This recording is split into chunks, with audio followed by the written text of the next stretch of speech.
Tentang dakwaan. Satu, dakwaan pertama, primer, perbuatan anak Sakatatal bin Karsila diatur di dalam ancaman hukuman sebagaimana diatur di dalam pasal 340 Yunto pasal 55 ayat 1 ke-1 KUH pidana. Subsidiar, perbuatan anak Sakatatal bin Karsila diancam hukuman sebagaimana dalam pasal 338 ayat 1 Yunto pasal 55 ayat 1 ke-1 KUH pidana.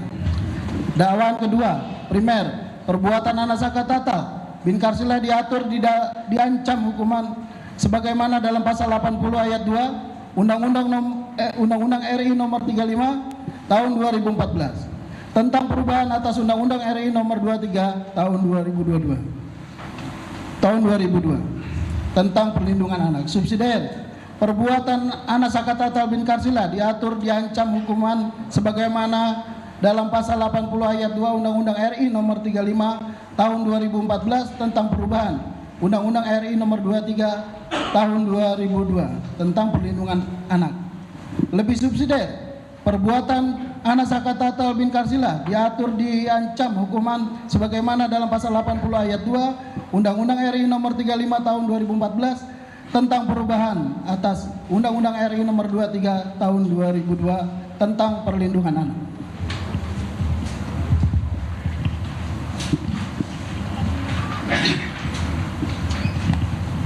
Hak konstitusional terdakwa untuk mengajukan permohonan peninjauan kembali, bahwa Mahkamah Agung adalah iudex juris yang hanya memeriksa penerapan hukum dan tidak memeriksa fakta iudex juris, menguji terhadap putusan iudex paste, baik dari segi hukum formil dalam kurung formalitas greh maupun dari segi hukum material greh. Dalam hal ini, iudex paste Pengadilan Negeri Kelas 1 B Cirebon sebagai pengadilan tingkat pertama dalam iudex paste pengadilan tinggi dan pada Pengadilan Tinggi Bandung selaku pengadilan tingkat banding. Tenggang waktu peninjauan kembali, bahwa di dalam ketentuan pasal 263 sampai dengan pasal 269 Undang-Undang RI nomor 18 tahun 1981 tentang Kitab Undang-Undang Hukum Acara Pidana ada ketentuan yang mengatur secara jelas dan tegas tentang adanya peninjauan kembali. Bahwa dalam ketentuan pasal 263 ayat 1 KUHP disebutkan terhadap putusan pengadilan yang telah memperoleh kekuatan hukum tetap kecuali putusan bebas atau lepas dari segala tuntutan hukum, terpidana atau ahli warisnya dapat mengajukan permintaan peninjauan kembali kepada Mahkamah Agung.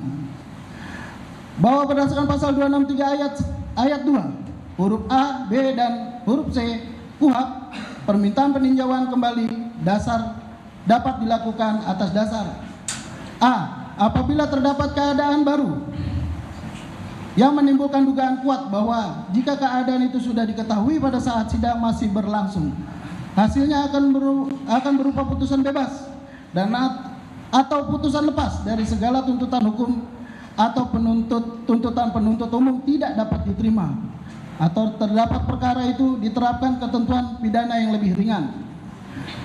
B.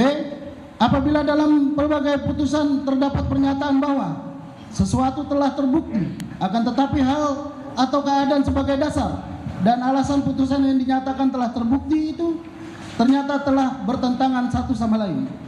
Apabila putusan itu dengan jelas memperlihatkan suatu kehilapan hakim atau suatu kekeliruan yang nyata. 4. Di dalam ketentuan pasal 264 ayat 3 KUHP telah ditegaskan permintaan peninjauan kembali tidak dibatasi dengan suatu jangka waktu.